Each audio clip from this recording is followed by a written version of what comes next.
kila kitu kwenye maisha yako sasa hivi. Tabia zako, mapato yako, ujasiri wako, mahusiano yako, nidhamu yako, hatima yako. Vyote vinaanza na ufahamu wako kwanza. Kabla mafanikio hayajajitokeza wazi, yanaanzia kwenye ufahamu. Na hili ndilo eneo ambalo watu wengi wanashindwa kulielewa. Wanataka maisha mazuri bila kuwa wafikiriaji wazuri. Wanataka kuwa majasiri bila kubadilisha jinsi wanavyojiona wao binafsi. Wanataka mafanikio huku bado wanafikiri kama wahanga.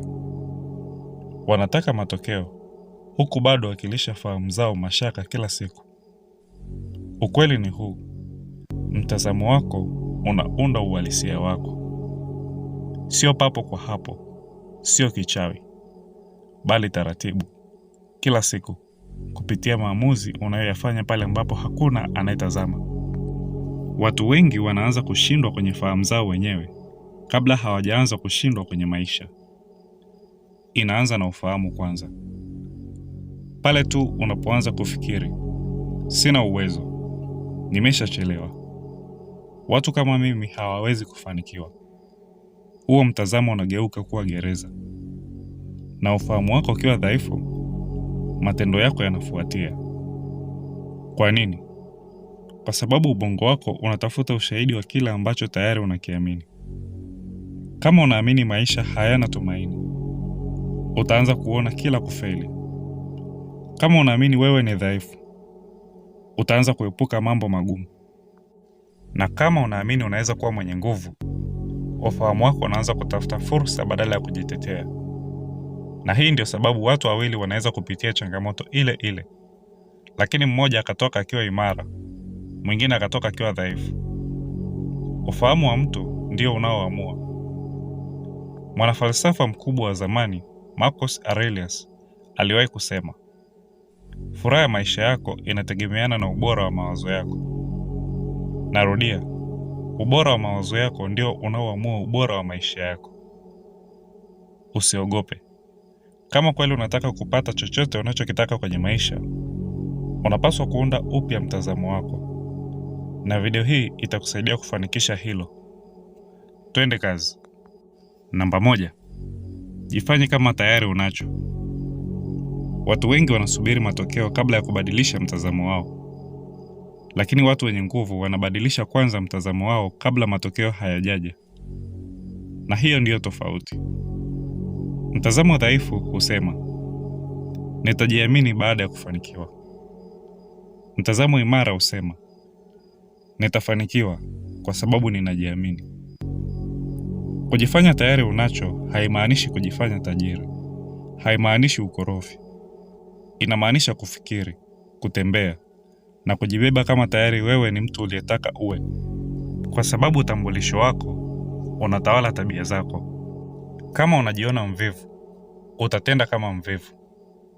Kama unajiona dhaifu, utaepuka changamoto. Kama unajiona wewe ni mwenye nidhamu, matendo yako yataanza kubadilika yenyewe. Kila kitu kinaanza na utambulisho wako. Ufahamu wako unahitaji ushahidi kwamba wewe unaweza. Na hii ndio sababu ni kwa nini hatua ndogo ndogo zina umuhimu mkubwa. Kuamka mapema asubuhi, kutimiza ahadi zako binafsi, kufanya mazoezi, kuzungumza kwa ujasiri. Hivi vitu vinaweza kuonekana vidogo, lakini kwenye ufahamu wako vinabadilisha jinsi unavyoamini wewe ni nani. Na pindi utambulisho wako unapobadilika, maisha yako nayo yanabadilika. Sikiliza, dunia itachukuliana na wewe kulingana na nguvu uliobeba ndani yako. Kama mtazamo wako umejaa wasiwasi, hofu, kutojiamini na uhitaji, watu watahisi hilo. Lakini mtazamo wako ukiwa mtulivu, thabiti na wenye mpangilio, fursa zitaanza kuonekana kitofauti. Kwa sababu ujasiri unabadilisha jinsi unavyouona ulimwengu. Na dunia itakujibu kulingana na mtazamo wako. Namba 2. Ufahamu wako unaamini kile unachorudia kukitamka. Watu wengi wanajiwekea udhaifu wenyewe kila siku. Fikiria, ni mara ngapi watu wanarudia mawazo mabaya kwenye fahamu zao? Sina bahati, sina mvuto, siwezi kumaliza chochote. Mimi ni wakufeli siku zote. Na baada ya kurudia hayo mawazo kwa miaka, yanakuwa utambulisho wao. Na hivyo ndivyo mtazamo wako unavyoweza kuwa hatari. Ubongo wako haujui tofauti kati ya ukweli na unachokirudia kukiwaza au kukitamka. Chochote unachorudia kukiwaza au kukitamka mara kwa mara, ufahamu wako unakipokea kama uhalisia. Hii inamaanisha unapojilisha hofu mara kwa mara, maisha yako yanakuwa yamejaa hofu. Unapojitetea mara kwa mara, maisha yako yanakuwa na ukomo. Lakini kama ukianza kujiambia, mimi najifunza, mimi naweza, mimi ninakuwa bora, mimi hushinda changamoto, akili yako itaanza kuamini hivyo. Watu wenye akili wanalifahamu hili kwa kina. Wanayalinda mawazo yao kwa umakini mkubwa, kwa sababu wanatambua mawazo hugeuka kuwa matendo. Na hii ndio sababu unapaswa uwe makini na mawazo yako, kwa sababu hakuna anayeweza kuharibu ujasiri wako haraka kama mawazo yako binafsi. Kwa nini unatarajia kujenga maisha imara huku ukijitamkia udhaifu kwenye nafsi yako? Linda ufahamu wako, ndio silaha yako kubwa. Namba 3, acha kujiona mhanga. Mtazamo wa kujiona mhanga huharibu uwezo wa mtu. Mtu anapoanza kuamini maisha yanamtokea yeye badala ya yeye kuyatawala, hupoteza nguvu. Wahanga hulalamika, viongozi hujifunza. Wahanga husema sio kosa lao, viongozi hutatua changamoto. Wahanga husubiri kuokolewa, viongozi hujiokoa wenyewe. Na mabadiliko ya kimtazamo hubadilisha kila kitu.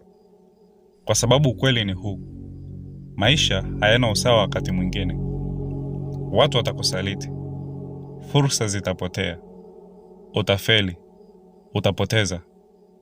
Lakini ufahamu wako ndio unaoamua maumivu ya kuvunje au yawe mafuta ya kusonga mbele.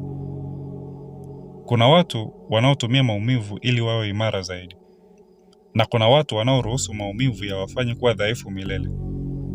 Maumivu ni yale yale, mtazamo tofauti. Na hii ndio sababu uimara huanza na ufahamu kwanza. Sikiliza, huwezi kutawala kila kinachotokea, ila unaweza kutawala jinsi unavyokabiliana na yanayotokea. Na wakati mwingine, ukuaji mkubwa huja kutokana na matukio yaliyokuumiza kiasi cha kukaribia kukumaliza. Kiongozi mkubwa wa Kirumi, Marcus Aurelius, alipoteza watoto, alipigana vita, alisalitiwa, na alikumbana na vikwazo vingi. Na bado akaandika, kikwazo ni njia. Fikiria kuhusu hilo. Sio kikwazo kimenikwamisha, bali kikwazo ndio njia.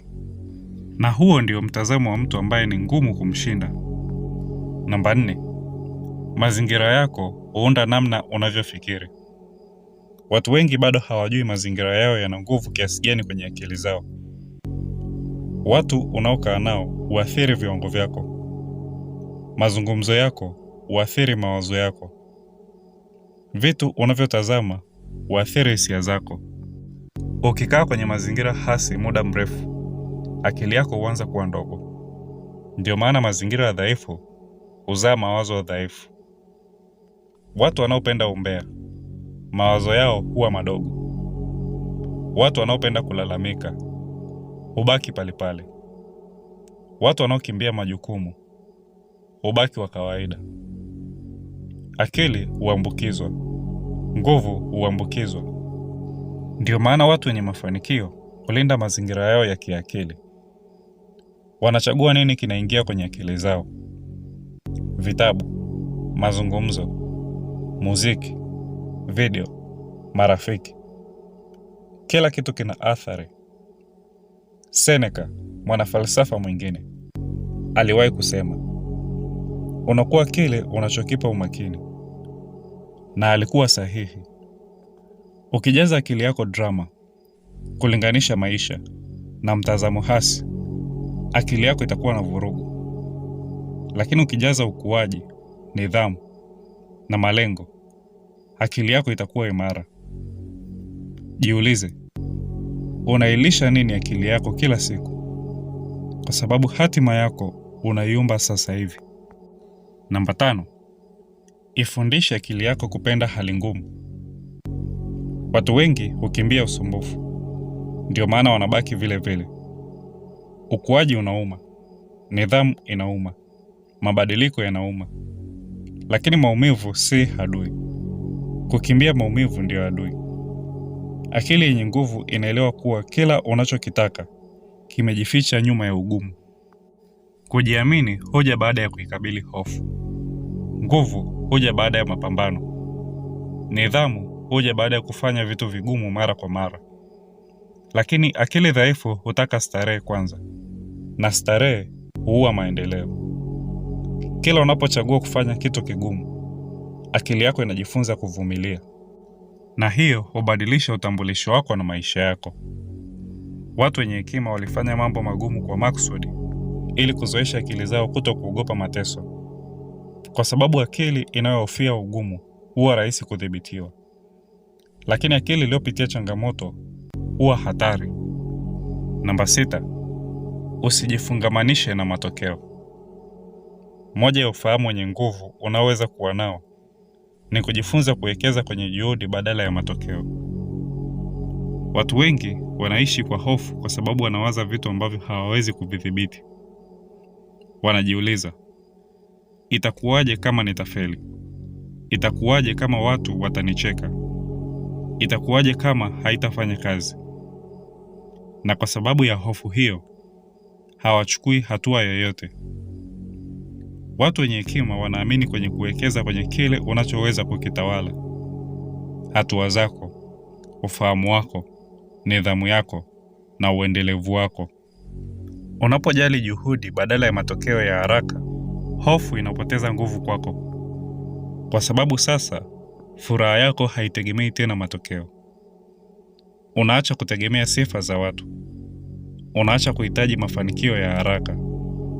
Unaacha kuwa na wasiwasi kila muda unapoona malengo yanachelewa. Na kiuhalisia, ufahamu uliotulia mara zote unatengeneza matokeo bora. Kwa sababu watu wenye haraka hufanya maamuzi ya kihisia. Watu watulivu hufanya maamuzi yenye nguvu. Tuliza hisia, fanya maamuzi kwa kutumia akili. Namba 7, kuwa mtu anayeweza kubeba mafanikio. Watu wengi wanataka vitu ambavyo hawajajiandaa kiufahamu kuwa navyo. Wanataka pesa bila nidhamu, nguvu bila uwezo binafsi, mafanikio bila majukumu. Lakini maisha hayawezi kukupa kitu ambacho ufahamu wako hauwezi kukimudu. Na hii ndio sababu ni kwa nini kuna watu wanafanikiwa, halafu wanapoteza kila kitu. Ni kwa sababu mafanikio yao ya nje ni makubwa kuliko uwezo wao wa ndani. Mafanikio ya kweli yanaanzia ndani. Kama ufahamu wako ni dhaifu, hofu itakuharibia fursa.